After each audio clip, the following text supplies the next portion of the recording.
Good evening, everyone, and welcome to Southeast Delco District's Board of School Directors Committee of the Whole meeting, Thursday, September 19th, 2024. Dr. Sanchez, can we have committee reports? Good evening, Madam President, fellow board members. Thank you very much. Absolutely. We're going to start tonight's meeting with Dr. Gibbs Tapper at the mic, presenting the first items under education.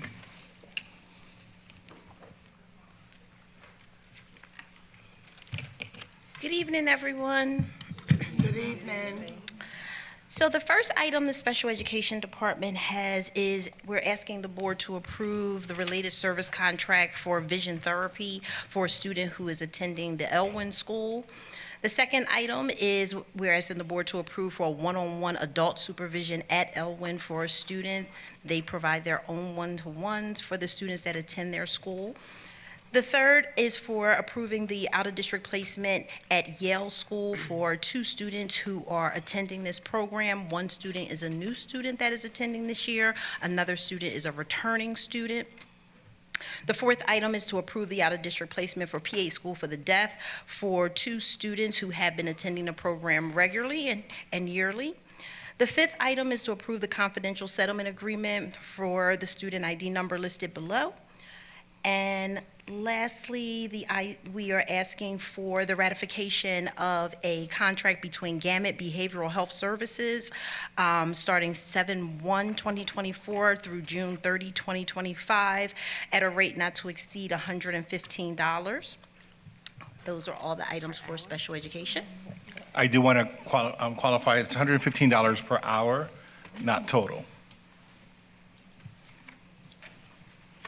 Full-time?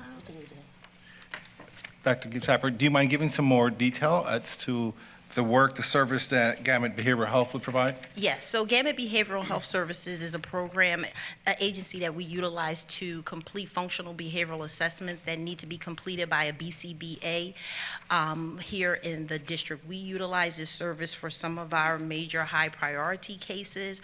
Primarily, our FBAs are done by our school psychologists here in the district. However, there are certain cases where they prefer for that behavior analyst to come in and observe the child in several settings, typically 3 settings in the AM, the PM, as well as doing a recess or related arts time. And then at that point, they're able to compile data from their observations. They can give us a detailed functional behavioral assessment. That functional behavioral assessment will outline the antecedents to any type of behaviors we see in the classroom. It will also outline the behaviors that are happening and also the consequences and what's maintaining the behavior. The outcome from that meeting, from that report, is actually to develop something called a positive behavioral support plan. The positive behavioral support plan is something that is constructed between the teacher as well as this consultant that comes in to do this work. So again, we utilize this service when there is a high priority need of a child. If a child, we're trying to make sure that we're keeping them in district and doing all the different behavior modification as possible, but it comes into a time where we're really trying to provide as much service as we can to understand the function of the behavior and why the child is engaging in the behavior. So when we need that tier and we've exhausted all of our resources in district, we will contract with this company. Thank you, Dr. Gibbs Tapper. You're welcome.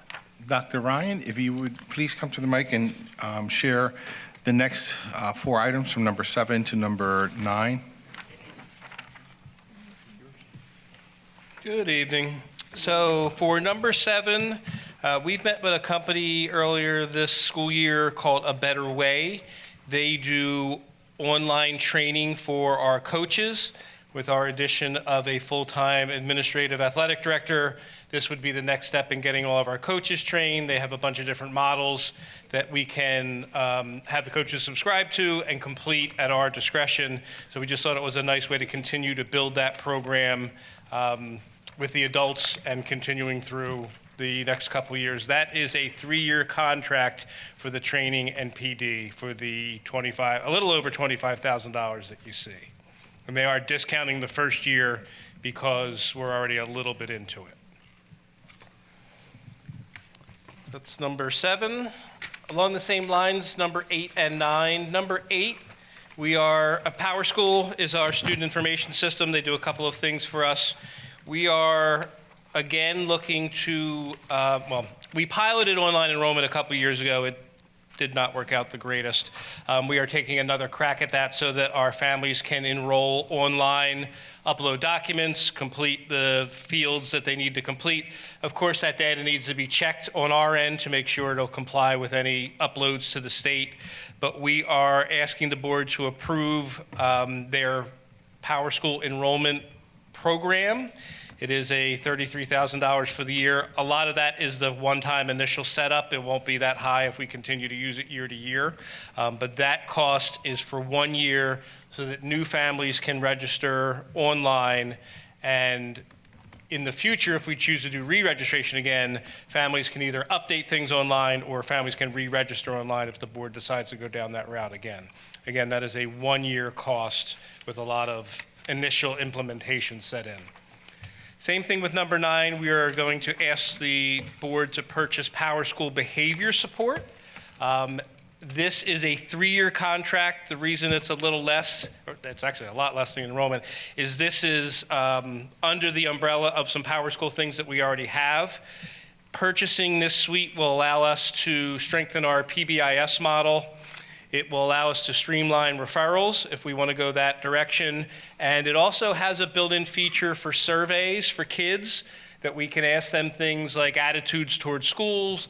Some of the stuff we talked about on Saturday with our SEL program, we'll be able to get some data through PowerSchool by purchasing this suite.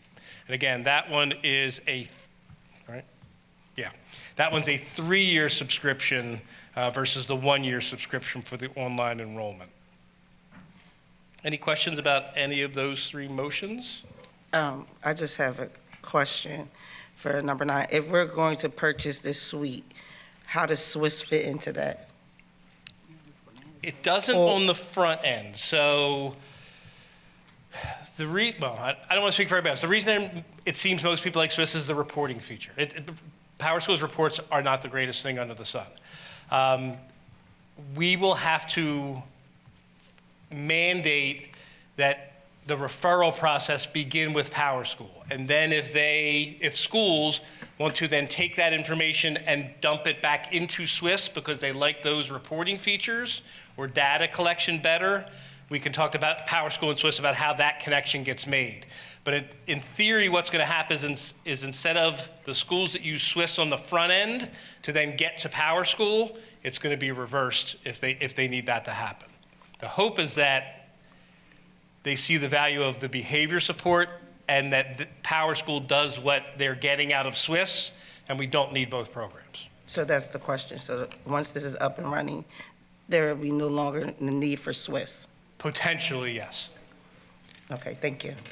I just want to add, PowerSchool is not currently able to provide the data back out in the way that Swiss does. And they recognize that. They are working on making those improvements. So hopefully, once we reach that point, then Swiss won't be needed. Just one more question, because now you jog my memory. So Swiss, I just want to make sure that I'm understanding what the Swiss is. So the Swiss is for PBIS purposes. Generically, yes. So Swiss allows staff to report an incident. That incident gets recorded, and administration can then take action on that incident. And then you can get some very nice graphs and data on where things happen, how often, from where, which teacher, all that stuff. What Swiss doesn't do is report to the state, which is why we need the PowerSchool part on the back end. What a model system should do is take everything that Swiss does, the connection to the state that PowerSchool does, and merge them together. So I'm just trying to figure out, if we're using Swiss for PBIS purposes and PBIS is for positive things, why are we using it for discipline things? It's just the reporting of it, so they know what's happening where. And not every school is using Swiss to report referrals. Right, so that's what I'm saying. So if we have 2 systems that's doing almost the same thing, just the reporting is not what individuals would like. Like, the individual school may not like the PowerSchool reporting, and they like the Swiss better. Not speaking for them, but I believe they like the Swiss reporting better. Right, Yes. so essentially, we are using two systems to do the same thing, and so is the mandate going to be mandated? We are using two systems that have a lot of overlap, yes. No. Is the mandate for Power School Oh, is going to the- be mandated? And Yeah. then that Swiss input will be on their own personal time. It won't be on district time. So if Power School is mandated, there won't be Swiss referrals. It would be a back-end reporting feature, Right, so- not individual teachers saying this kid did So this. what I'm asking is so that I'm not taking this work home and getting paid extra because I couldn't get it put in Swiss during my 8-hour shift. That's the concern I have at that point. I'm sorry? The I just concern I didn't hear the last have part. is if we're putting everything into Power School, right? And so I'm a school that likes Swiss. Am I taking this work home and getting paid extra because I'm working at home to input it into Swiss?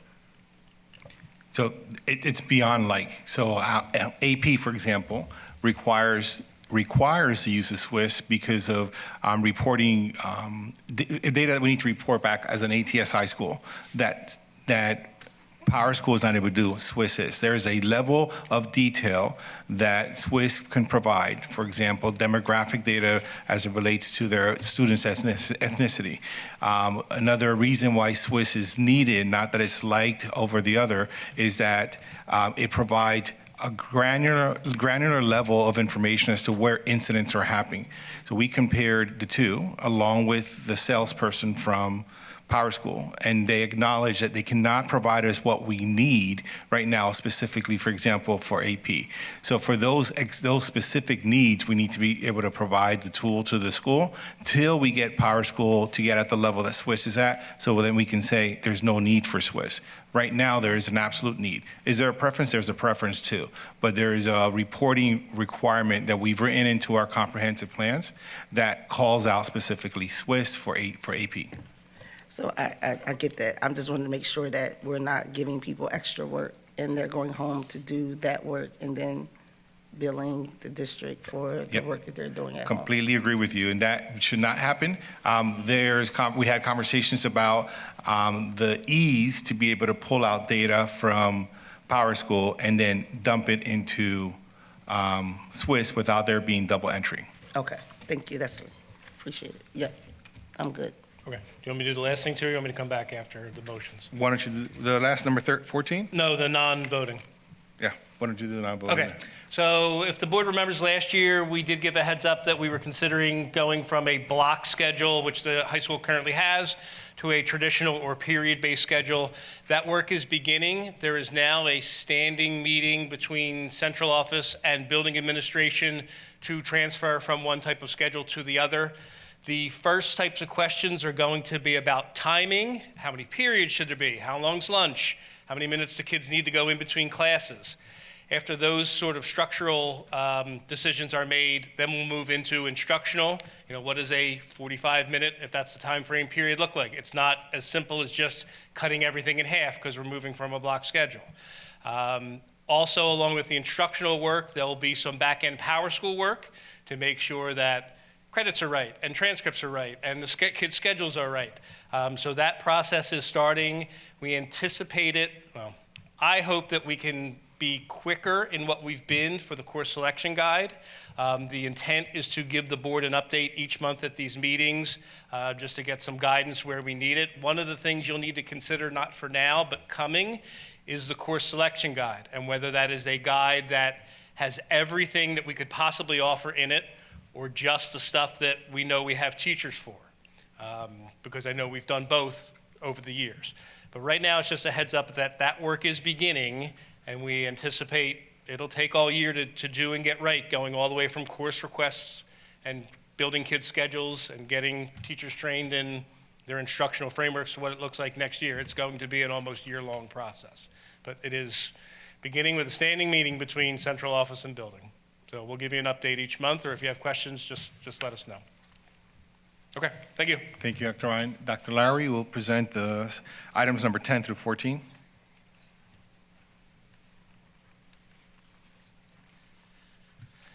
Good evening, everyone. Got a couple really exciting things we're going to talk about today. First is number 10. which is the recommendation that we move forward with an adoption of a suite called Panorama. Panorama will address a very large need in our district to centralize and systematize MTSS, multi-tiered system of supports procedures for our district. Right now, MTSS is something that happens in every school and every district across the Commonwealth.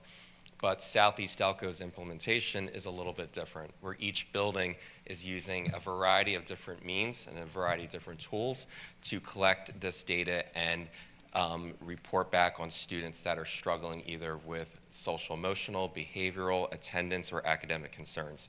For example, one school might use a Google Doc, where another school might have a file-based system. It becomes almost impossible to effectively and systemically transfer that information from building to building, from teacher to teacher, unless if it's centralized.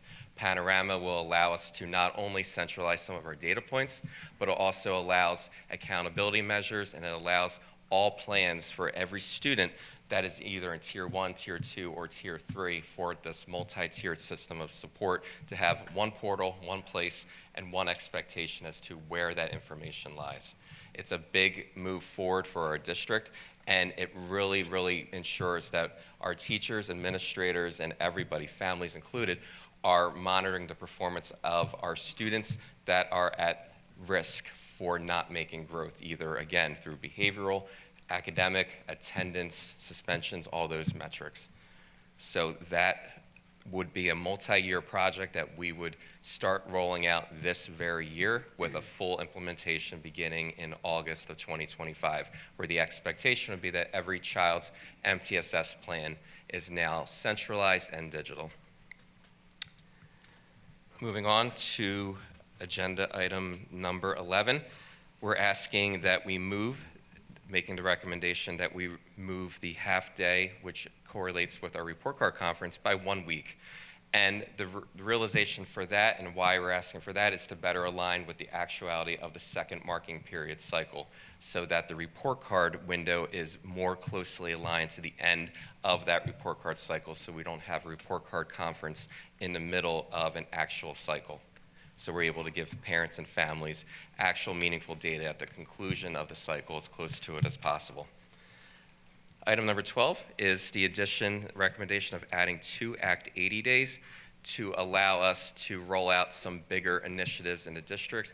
Some items that we have discussed is further to correlate with what Dr. Ryan was just talking about, power school training for our district teachers, as well as handle with care training to make sure that we have enough time, available trainers, and folks that we can ensure that those in critical trainings are actually happening for our teachers. 13 is the standing item that appears almost every week or every month. It is the recommendation for our latest field trip list based upon information that was provided from our building principals for trips that they are requesting to take. Item number 14 is a 3-year contract with the Community and Schools Initiatives. You heard a lot about Community and Schools. Their focus is on student attendance and making sure that we have as high attendance as possible. We are so proud as a school district that we are making growth in the terms of making sure that our students are in school regularly. However, we have a lot of work to do. And this initiative will help not just, obviously we heard a lot about the Academy Park and the high school, the secondary model, but also our other buildings as well that also have attendance concerns and making sure that our kids are in school. That's education. So we want to pause there to see if there are any questions from the board for. I just have a quick question. Do we have to turn the mics on? Would you be able to get the board a copy of what the calendar would look like before we vote next week? It would be a lot easier if I could visualize it with the 2 changes for 11 and 12. Absolutely. Well, I do have a question. Yes. Oh, Zoe? Oh. For the field trips, are you speaking for all of the schools for the field trips? So, good question. So what happens every month if teachers make recommendations to principals that they would like to take a field trip to for a specific event. The principals then check the approved list that the board votes upon the prior month. If there's a site that a teacher for an instructional purpose wants to take a trip to and it's not on that list, the principal submits the packet, but we add the site to the approved list for your approval first before we actually approve the trip. So this is essential for all schools, yes. So, why would the board, I'm lost, why would the board approve of the trips and we don't have the list or know where they're going to? Every month I submit a list, and what I do, it's a supporting document, and I highlight the additions in red every month. So this month, there's one additional trip. It's for the African American History Museum in Philadelphia, to add that to the approved list. So, okay, so you're asking the board to Yes. approve it now for the year of 2024 to 2025? Correct. They have not taken the trip yet. And, okay, this is in-state. Oh, yeah, Oh, yeah, okay. All right. absolutely. This is Yeah, our I just in-state saw list. that. Okay. Any out-of-state trips would go through a separate agenda Yeah, item. okay, that kind of scared me. Okay. No, we don't have a large list like that. All right, thank you. Of course. Okay. Thank you, Dr. Lowry. Dr. Lowry is actually going to fill in for Mr. Butler, who's at a conference. So he's going to be presenting the finance items tonight. Got big shoes to fill there, so get to talk about Mr. Butler's items in terms of finance. So the first up is a 4-year extension with Wolfington Body Company for our 35 bus vehicles to extend their lease agreements. So this is existing vehicles that we have in district, and we're asking for the approval to continue and extend that lease. Item number 2 for finance is the purchase and installation of burglar alarm system upgrades at some of our locations, including Darby Township, Delcroft, Harris, Sharon Hill Kindergarten Center, and Academy Park, amount not to exceed $22,620. Some of our systems are antiquated, and we're trying to upgrade our systems to ensure that they are as state-of-the-art as possible for safety and security reasons. Item number 3 is the ratification of the agreement between DCIU and Southeast Delco to provide human resource service support. That's continuing through December 31st at a cost for this to not to exceed $15,120. This is that ongoing support that we are utilizing as we transition many of our HR systems and codify a lot of the systems that we have and current information from our HR department. Number 4 is something that is very exciting. We're making a recommendation between Southeast Delco and Apogee for website and app refresh and rebranding. So a new website provider, a new interface, and a new user experience for our public and all of our constituents when they engage with Sedelco.org. Number 5, approve the June 30th, 2023 Southeast Delco Auditor Report as prepared by our auditing company, Thornton and Barbicane. Number 6, the agreement between Girl Scouts of Eastern Pennsylvania and Southeast Delco School District, and supporting documents that are attached there. Number 7 is the agreement for our retired transportation manager, Dennis Kraus, to provide consulting services at a rate not to exceed $345.47, and there is a supporting document with an end date on that. And lastly is the number 8, the approval of the professional service agreement with Timothy Hudson for photography services for freelance photography work in district. This is also in our rebranding efforts to ensure that we have high quality, excellent photographs of all of the great things that we have going on in district that would actually go extremely well with our website refresh and rebranding to ensure that we got great high-res photos of all the good that's happening in our district lately. Do we have any questions for Dr. Lowry? Seeing none, thank you very much, Dr. Lowry. I'd like to invite now Mrs. Stephanie Woolley to the mic to present a great report about all the work that's been happening in the HR office. Good evening, Board. Good Good evening. evening, audience. I'm here to talk to you about the items for the Committee of the Whole for Human Resources. If you look on page number 3, the first 3 are 3 involuntary terminations that we have. We have at least 5 professional resignations. We have one security officer resignation and 2 classified employee resignations. So we want to approve, and we finally secured the Director of Finance, who will be starting with us, if approved, October the 1st. On page 5, listed there, we have 7 professional employees that we hired. One, the special education emotional support teacher, is a long-term sub filling in for someone that's out on leave. Page 6, we're employing 3 new security officers. Although we lost 1, we gained 3. We also hired 11 classified employees. Amongst those are our attendance clerks, van drivers, a lot of our aides and food service employees. So, out of the 11 resignations listed, 3 of those are involuntary terminations and 8 are voluntary resignations. In that 8 resignations that you see, some are supplemental teachers.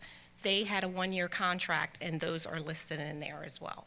So, although we had 8 voluntary resignations, we gained 21 people. Great. All right. So on page 7, number 11 and 12, that's showing our change of assignments, but we're looking at those like promotions because we literally had individuals that were aides that were on a path to success. If you see, they're in new positions like attendance clerks and the principal secretaries.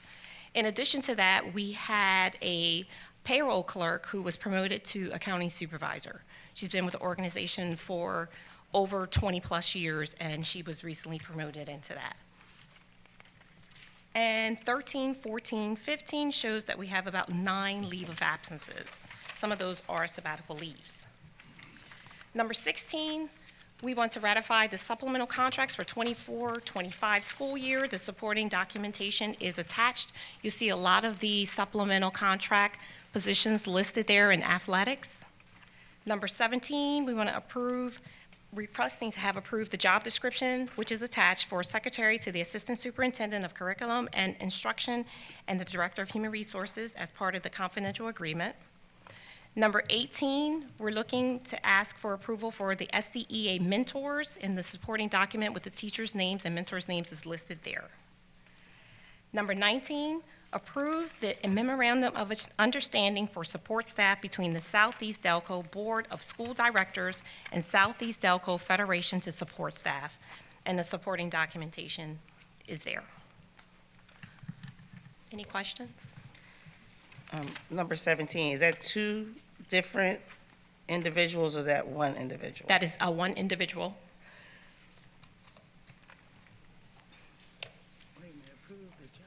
To share between curriculum and instruction and HR? Yes, 1? just one person. I know. So one person. So we're taking baby steps. So the work has exponentially grown, especially in the Office of Teaching and Learning, with the addition of the greater focus around curriculum, updating curriculum materials, the professional development that's happening, the new teachers that we're hiring, and the work exploded in HR. That team has been managing. We added 2 positions last month to that department. So this is an introductory help. There's also a space capacity issue that we have to deal with at ESC. I foresee in the future coming back to the board for the potential to split those roles, but for now, it's a way to start providing them some administrative support in respecting the CBA of our federation. As the workload that administrative assistants usually do is now falling in the hands of some of our ESC administrators. We want to make sure that we have a dedicated person to carry out those protected responsibilities for Federation. So I hear your question. think we will come back to you within, hopefully, once we see how this support helps or doesn't help, if we need more help. Okay, thank you. Okay, Yes. so moving on to non-voting items, is that okay? Yes. Pass this down. This is something that the HR department is very proud of. We're looking at our class of 2024. These are all of our SDEA professionals that we hired from the month of May all the way to August 9th. So we're looking at them as our newcomers, our class of 24, and it just so happens that there's 42 of them. If you switch class of 2024 around, it's 42. It's literally 42 professionals that came through. I see some of you in the audience. Yes, your picture is on here, so we're pretty proud of that. We want to kind of put it in the newsletter. We want to just highlight, that's our class of 2024. So I want to talk about a little bit of our hiring statistics. So we're looking pretty good when it comes to hiring, and we have teachers on board. So if you look at the K Center, we have 0 teachers, but the 3 new openings are the push-in teachers, which is gym, art, and music. So those are new positions, but they're completely filled at the beginning of the school year. If you're looking at Academy Park High School, they only have 2 teaching positions that are open at that school, where when we started out probably in April or before, we had like 11 openings at that high school. We still have the Spanish teacher, so if anybody knows anybody who wants to be our Spanish teacher, please get the word out there, please. I'm not sure if the yard signs are working on that yet, but, all right. So we have at the Alt Ed, we have 1 open position now. It's a new position. Other than that, the other positions are completely filled, and that position is a middle school teacher that we're looking for, but we got a lot of applicants for that, and we're in the process of interviewing and hopefully hiring somebody and securing a name by next week. Darby Township School has 0 openings, Wow. all right? All right. Yeah. Delcroft has 1 teacher opening, and that's a special ed opening position.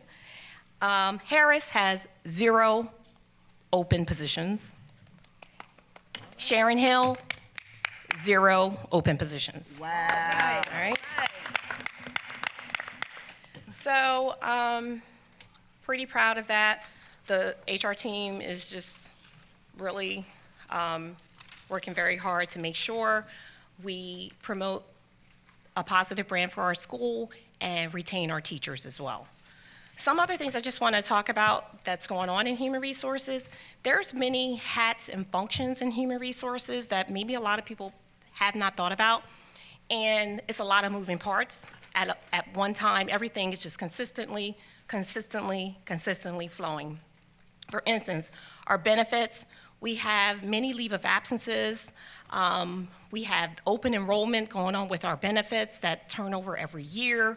We have compliance with our benefits that we have to keep under control, the bills, workers' compensation is in there, FMLA is in there, and just the new teachers, when they're coming on board, we have to get them enrolled in our benefits as well. Salary adjustments based on the contracts every year, those salaries have to turn over in the system. In addition to that, we have a Time Clock Plus system where we're managing the entire organization's over 600 employees' time in the system that we're rolling over and working with payroll to make sure people are getting paid on time and properly. In addition to that, we're working with legacy systems that don't speak to each other. So we signed on with Criterion, our new HR system, and we are in implementation, and hopefully we're looking to say, we're delivering, what do you say when you deliver long but you come in faster?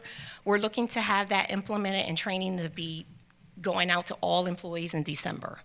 So that's going to streamline all our processes, make sure all our payroll and our human resources data is speaking to each other. Tuition reimbursement, that's the professional development for our certified teachers. We have at least 34 teachers in that program right now, and we just started the whole school year. There's employment labor management issues going on. We have workplace investigations going on constantly, grievances going on constantly, complaints going on constantly, and concerns coming into the HR department. So it's just constantly moving.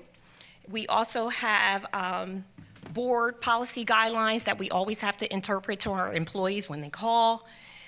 We're in the process of drafting an employee handbook. We have a nice, secure table of contents ready of what we know is going to be in the handbook. And we have a good vacancy list of all the employees, where they are, what schools they're in, what grade they're teaching, what certifications that they have of all of our staffs. So from May to August 9th, we hired 42 professionals, right? Although we had, between that time, from April to August, we had about 14 professionals resign, but again, we gained 42 people in that field, in the SDEA contract. So those are just some of the a highlight of what we do in human resources that I just wanted to bring to your attention. Okay, thank you. I'm going to say Dr. Woolley. Ms. Woolley, I want to thank you. I think that your team is doing an amazing job filling the vacancies. We see you, I see you, and I see your department working hard to make sure that students are getting proper instruction by proper professionals on every level, and that we're all supporting at some point in the buildings and outside the buildings. So thank you. Thank you.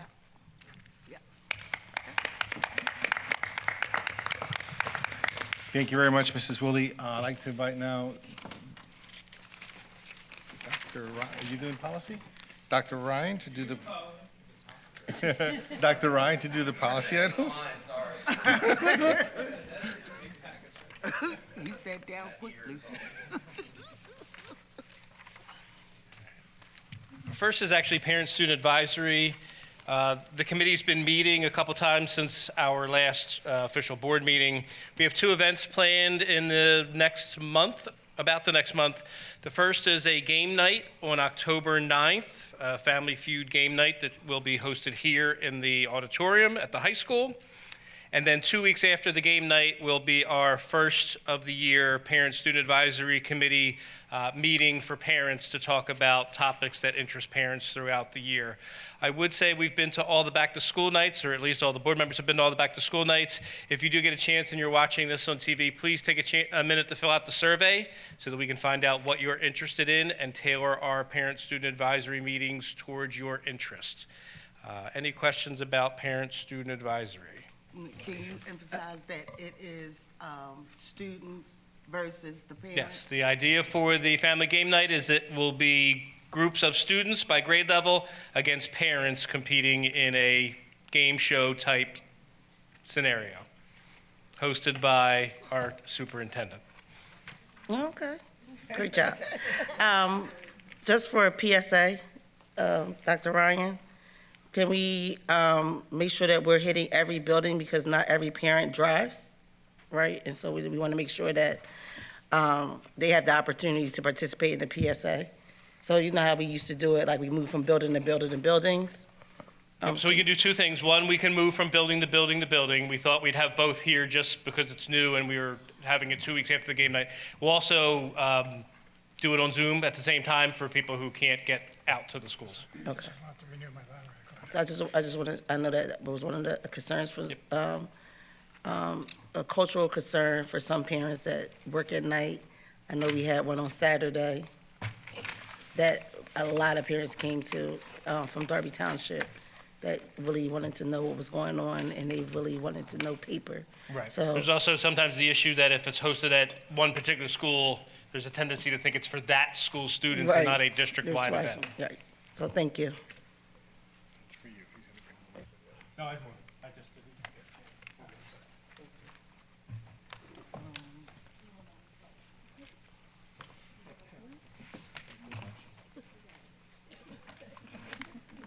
All right, as far as policy, I apologize in advance. There are a number of policies this month. The good news is they are all very minor changes for the most part, so I'm just going to give you the highlights of each one. They are in order in your packet, and I'll tell you how many pages for each if you want to count. It also might be easier just to go by the agenda and make yourself a note, but I tried to organize it as best I can, given the number. So the first 7 pages that you have in your packet are policy number 918, Title I, Parent and Family Engagement. That is a required policy, which we obviously have it. You have it in front of you. But we are also required to review it each year. Last year we did it in August. You can see the date. This year we're doing it in September. You only have to take a look at it. It's only required to be reviewed. That will be a motion on the agenda. If you have suggestions for how it can be improved, we will take them and add them to the policy.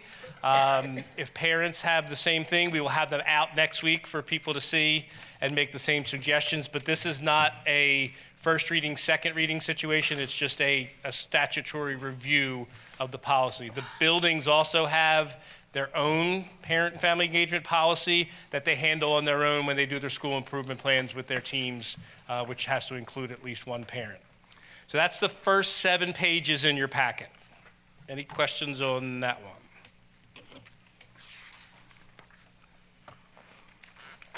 All right. The next 6 pages in your packet is policy 146.1, trauma-informed approach. The 2 changes here are very minor. If you look on the 3rd page of the packet, you'll see some numbers that are bold, the number 21, the number 21, the number 30. Those are just citations. What happened was some school code changed, and once school code changes, you got to go back and change the policy and change the citation that policy is pointed to. So there are some bolded numbers that are just changing as the code changed. There is also a change that incidents are now being referred to as safety and security incidents. There was older language in older policy. Again, it's just an update because the legislature updated code.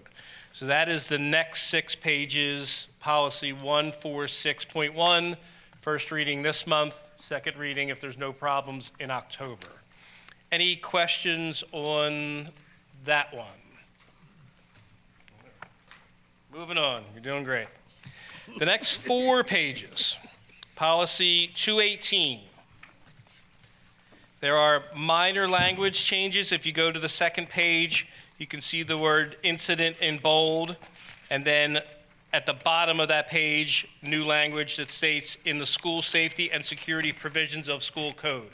Again, there was some language change around security and safety incidents or safety and security incidents. Those changes necessitate this change. And the same changes, well, actually, is there any question on that? Okay. The next 3 pages, 218.1, is the exact same changes as 218. They're just minor language changes. And the 3 pages after that include the minor language changes, but also include what we have used in the education circles as thought to be language. Thought to be language means that if you are in the process of getting an evaluation for special ed, even if it has not been completed and you have not been granted an IEP, you still fall under the protections of an IEP student when it comes to a safety and security incident. We've always followed that philosophy anyway, but now it has become official policy as mandated by school code. So that, all the 218s, 218, 218.1, and 218.2 are the same changes except for that thought to be language, which again, we were already doing. The next 6 pages is policy 801, which is public records. There are 2 main changes to this. Last year, a large number of school districts across the state received an anonymous right-to-know request. And a lot of districts had the question to their solicitors of, do we have to fulfill this or not? So the state has reacted, or PSBA has reacted. The board can decide to grant anonymous right-to-know requests or to deny them. The suggested language in here is to deny them because we don't know where they're coming from and we don't know where their information is going. The board can make a different decision, but right now that's not the recommendation of PSBA. The only other change to 801, is some minor language about posting the rules of our right to know process on our website, hopefully our new website. Any question on 801 public records? All right. The next 2 pages, 803 school calendar. The update to the school calendar, the legislature passed a rule a year ago? A little over a year ago, that school districts have the choice for school calendars. You can either go 180 days or you can go 900 or 990 hours. This is just updating our policy to allow us to do one or the other. We actually end up doing both, but now we're just bragging. The next 6 pages, which is policy 805, emergency preparedness. The only substantive change is that the police are now being referred to as law enforcement agency. And that is an update in code somewhere that necessitates an update in policy. Everything else is generally the same as our existing policy. Any questions on 805? All right, almost done. The next 4 pages are 805.1. It also has the law enforcement agency language, but it adds 2 things that we do not currently have. One is we need an advisory committee to talk about what should be in our MOU with our 4 municipalities and their police departments. The other item that is getting added is that there needs to be a review process of the MOU itself, which are both good ideas. And that is the next 4 pages, which is policy 805.1. Any questions on our MOUs or that policy? The next 8 pages, 805.2. Generally, the changes about school police, if we nominate or appoint school police, then we have to submit that language to the state to make sure they know that we have who we're supposed to have. And again, there's also language about school safety and security incident instead of just labeling them as incident.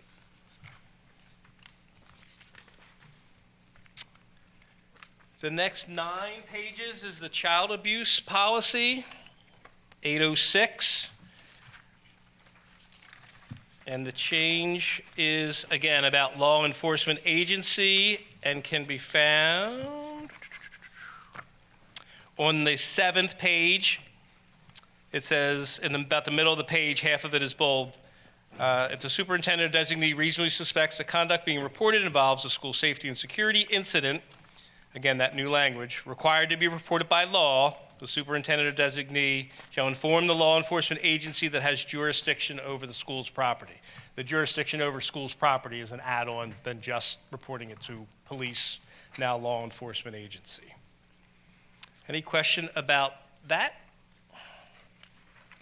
And then the last 2, I believe, the 4 pages of policy number 904 is about vaping and tobacco. They've done 2 things. One is just the language about what gets reported to the state when we have an offense.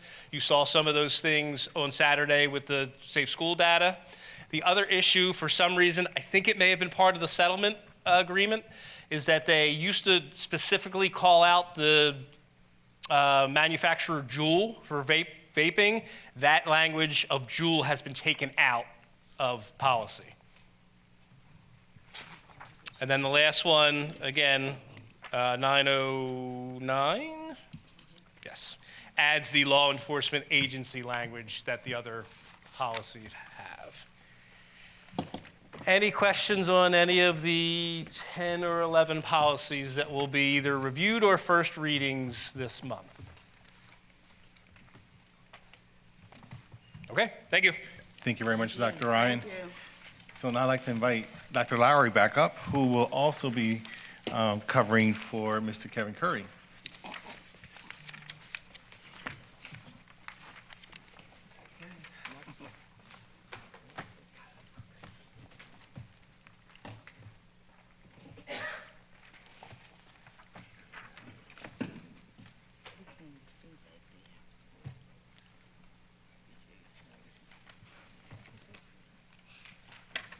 As Dr. Lowry is reporting, there'll be some slides, some pictures I'll be showing behind us. So if you want to try to turn your chairs to the side, that would be beneficial.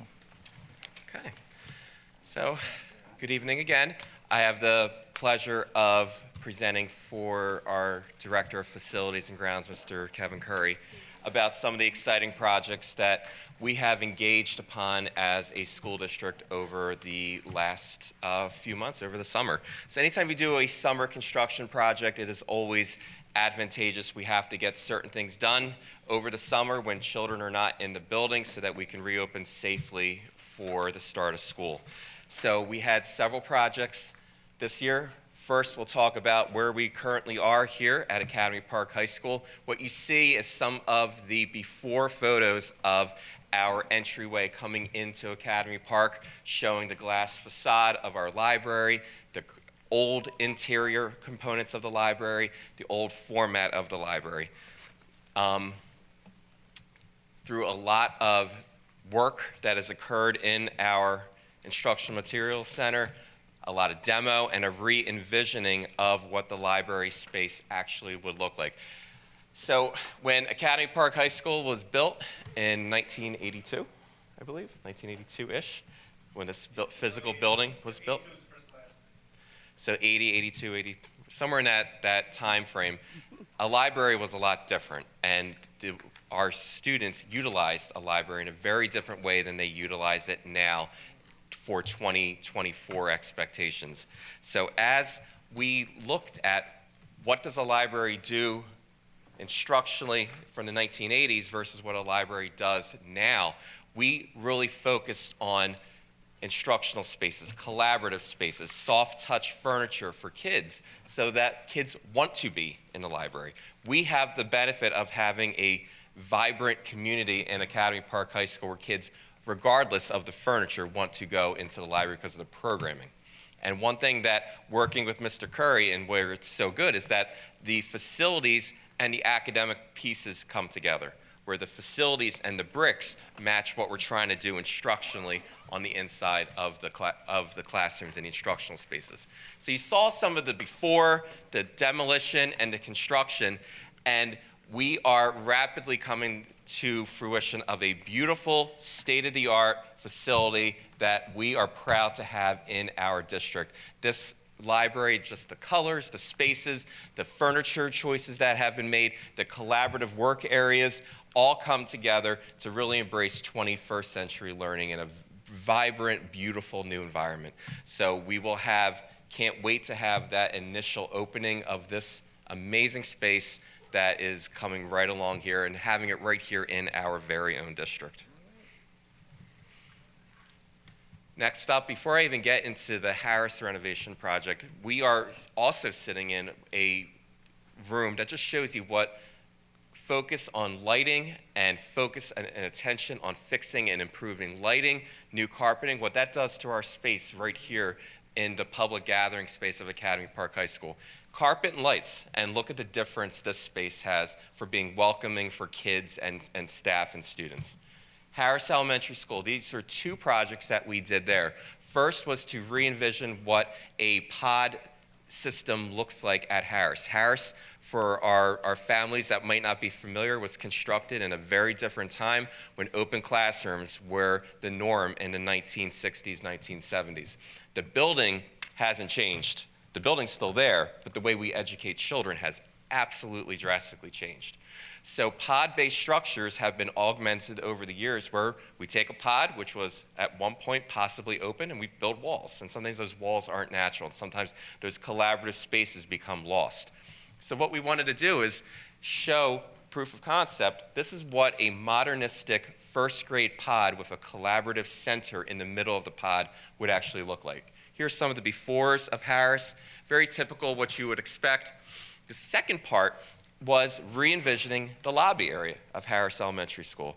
Harris had a very awkward system of coming in as a visitor into the building, then gaining access to the main building because of security doors. We wanted to take a look at that, improve the aura, and improve how the entryway of the school looks like, but also clear up an issue where folks come in and then have to be let through again, or visitors have to go through two separate areas of doors, or staff have to come out one set of doors to go to another set of doors to allow people to come in. So we re-envisioned those two spaces. These are obviously some of the befores, some of the demo work that occurred by Mr. Curry's team and our contractors over the summer. And then this is just the bright, modernistic view of what some of these first grade classrooms at Harris. Again, emphasizing quality of furniture, comfortable students a lot of times equate to engaged students. So improving the furniture quality, improving color, integrating happy, bright colors into our classrooms, improving the lighting, and then take a look at some of the new lighting that we've incorporated into Harris. That top right-hand picture there is some of the new lighting that was incorporated in the front lobbyway when you walk right into the building. What a different way to greet visitors and folks as they come into Harris Elementary School, a school of the future. The squiggle light, that's the light and the hallway light that goes through the pod as you go through the pod into the classrooms and through that collaborative learning space. So again, envisioning if we can continue to invest money and funds into our schools, this is what we would like every first grade classroom across our district to look like. Last up is the modernization of the Delcroft Elementary School. Delcroft, obviously, along with some of our other district schools, has had a lot of work done in terms of HVAC components, upgrades, lighting upgrades. This took it to the next level when we used our own internal supports. Our own maintenance department did a lot of work on brightening up the Delcroft hallways, improving the lighting, and just making it look absolutely incredible. Again, I have to emphasize, this was done by our own people. Our own Southeast Delco maintenance staff came in over the summer and did this work. So this is some of the befores. You see some of our great maintenance workers right there, happily going about it. And these are some of the bright, colorful graphics that were designed and painted on all the hallways in Delcroft. Again, paint and lighting goes a long, long way to bring out a lot of the positivity in our schools. So, again, just some really great things. Lastly, proud to talk about one of the most exciting projects was the Sharon Hill Science Lab upgrade. So, you've heard a lot of talk from Dr. Reddick Smack and myself around STEELS and NGSS, Next Generation Science Standards, and the STEELS standards, which are those new science standards that we have embarked on a journey to reinvigorate and modernize our science standards. The new standards are all about inquiry-based instruction. Again, doing by learning. Our kids learn by doing. They learn by actually physically doing experiments, learning by inquiry and thinking. You can't do that without modern technology and modern spaces as well. So this is a room at Sharon Hill School that was a multi-purpose room that was used years ago. I believe it was designed as a home economics room possibly, and over the years was used for various different things. So we took that space and re-envisioned it and turned it into a modern state-of-the-art science lab. You can see we have electrical drop-downs from the ceiling, butcher block, heat-resistant tables so that we can, with stools that are underneath it. The cool thing about the stools, you can't really see, but they're magnetic. So at the end of the class, the kids can take the stools and they just stick it to the bottom of the butcher block, and then you can sweep underneath and clean up and everything so that you can stow things away. This is how we want all of our classrooms to look. This is what every science classroom in Southeast Delco and every school should, and every student should have access to a space like this. So this, again, the bricks don't make quality teaching, but let me tell you, quality teaching sure goes a long, long way when you have the bricks to support what the academic program is trying to instill. So it's been a pleasure to talk about all the work Mr. Curry has done. We are super excited about all these projects and how far we are showing this proof of concept of what the vision and what the future of our school district could possibly look like. Any questions? All right, thank you guys. Thank you very much, Dr. Larry. I'd like to invite now Mr. Reznov to the mic. He'll be presenting some non-voting agenda items for safety. Good evening. Good evening. So we'll start with the projects that we have going on currently. At Academy Park High School, we have exterior cameras that are being installed. Right now, we're waiting for additional mounting hardware, and that's expected sometime this month, hopefully by the end of next week. The same goes for the bus depot.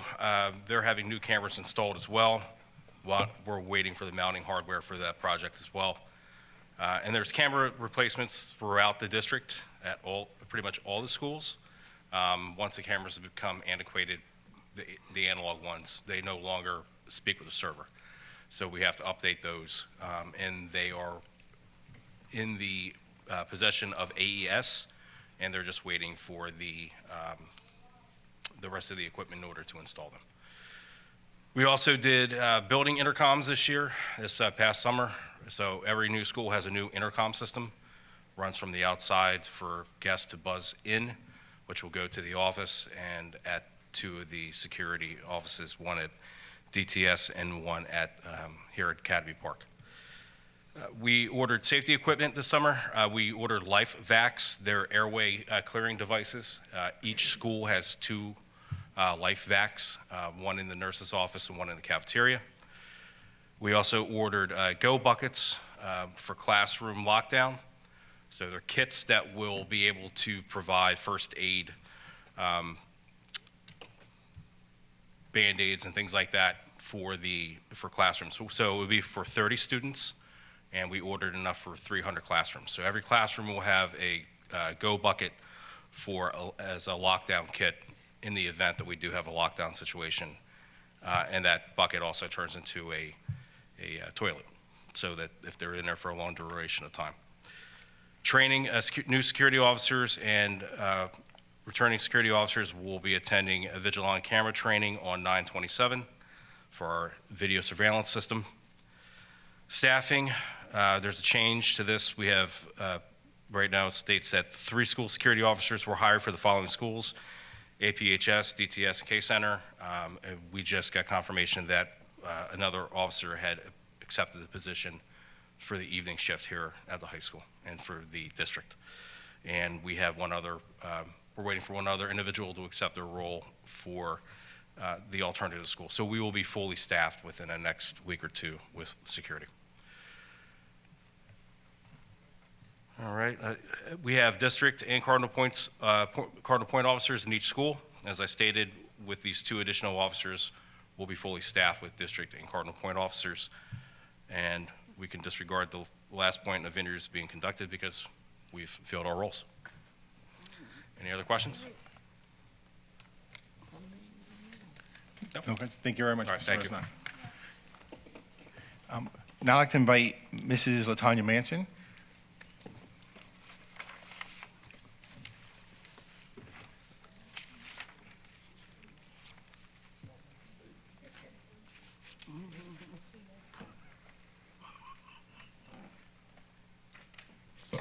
Ms. Manson?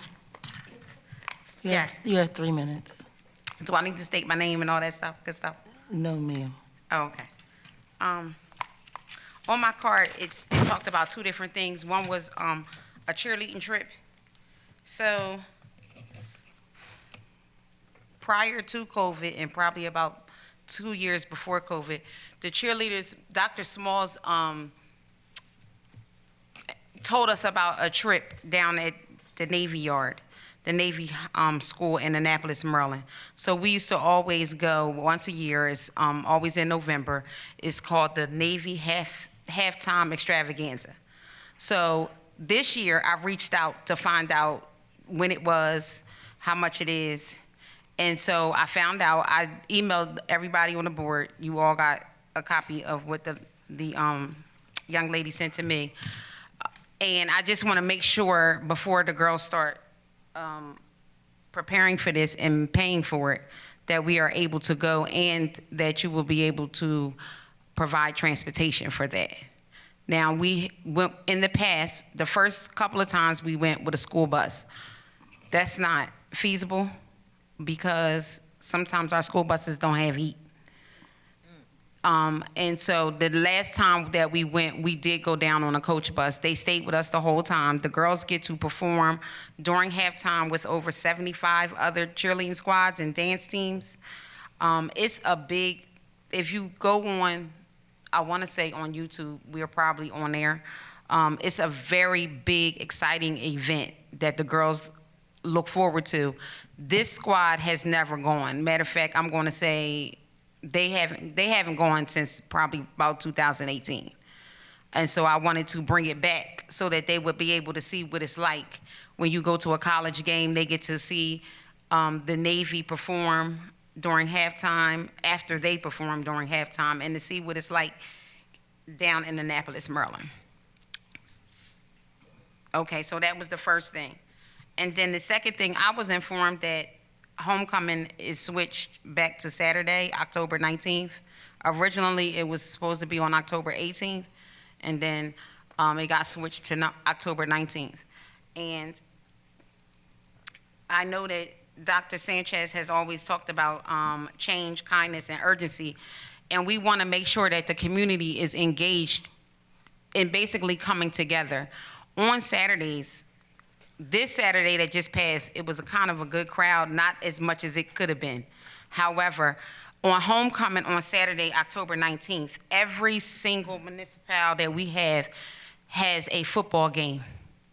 So that completely negates the community coming to our game, because they're going to be at the other games. Darby Township has a game, Sharon Hill has a game, and Collinsville has a game. I'm not too sure about Fallcroft. Theirs might be during the week. I'm not sure.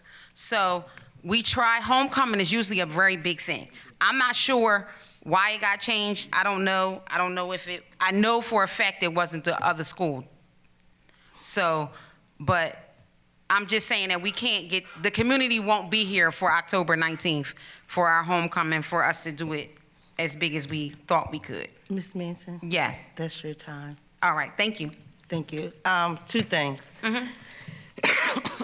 Please follow up with A.D. Johnson Yes, with the proposal, for, the Navy halftime extravaganza. okay. Did you send it to? Is that something that you guys need to vote on? Because, so, right, it Yes, is out it's out of of state. state. Okay, so is that something that needs to be done immediately? Because, Yes. okay. Wait a minute, when is So the trip is in November, however, the price goes up after October 1st for us. So it's $38 by October, if we pay before October 1st. The girls, each cheerleader has to pay $52. And that's the perform at halftime and the ticket to the game. So after October 1st, the price goes up $20. Wow. So that's why I was trying to I have a question. introduce it to y'all. Go ahead. Hi, I just wanted to know, are the cheerleaders going to be doing fundraisers to help defray those costs? And if so, can we know about them? Because I would love to support. any kind of We can do a fundraiser. fundraiser, however, I know it will not, their fundraiser is not going to be enough for a bus No, I meant to help with anything that they. anyone who's having difficulty paying for any of this. Oh, okay, that's no problem. I'll shoot you an email. What was I saying? Oh, so please make sure that you send it to A.D. Johnson. And the homecoming, we'll have to talk about that, because this is news to me that it got changed. So, Okay. So, Madam President, is it possible, since the trip is in November the what? November 16th. November the 16th, is it possible that we could put this on the agenda for next week? And the board could vote on it? yes, if the AD sends it to us in a timely manner. I'm That's- sorry. If the AD sends it to us in a timely manner, that's why I was asking Ms. Manson, Okay. please send it to her immediately. Yeah, she'll get it tonight. Thank you. Are we not doing night games anymore? No. I can't say this while I'm walking to, because my time is up. I do hope that since we can't do Friday night games, y'all bring the time up for Saturday games to 11 instead of 1 o'clock. Because that's like in the middle of the day, and that's also the times that our other community members are having games. So if we could change, if we can't go back to Friday night, at least change the time of the game so that everybody can participate. Thank you, Ms. Manson. I just have two announcements. One is that the Delaware County Community College just submitted, released the sponsoring school district update. If any board member would like a copy, I have a copy here for you. And then my second update is an acknowledgement to our board member, Mr. Rashawn Fowler. So PSBA Honor Roll, a school board service program, celebrates school board directors for long-term service and recognition, recognizing their dedication to the local district and community. Bestowing a certificate represents our appreciation for their work and their steadfast commitment to the students. This year is the Honor Rolls program celebrate 40 years of recognition our long-term school leaders. And with this anniversary coming up, some exciting updates to the program. Now, when school directors reach 5 years of service, and for every 5 years thereafter, PSBA is pleased to offer them an Honor Roll certificate. Certificate for your board member who has reached their milestone are enclosed. So, Mr. Fowler, your 5-year certificate.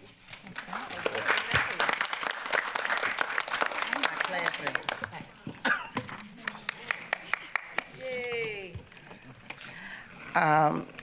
Do you have anything, Dr. Sanchez? No, Madam President, that concludes our presentation and reports. All right, thank you very much.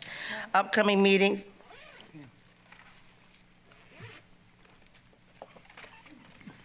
Upcoming meetings, school board business meeting will be Thursday, September 26, 2024 at 7 p.m.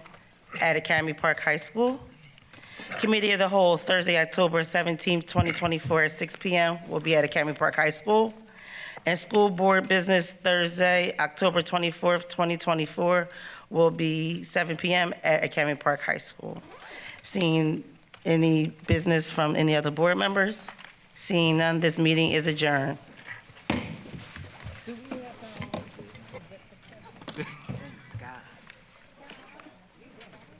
I need to talk to you.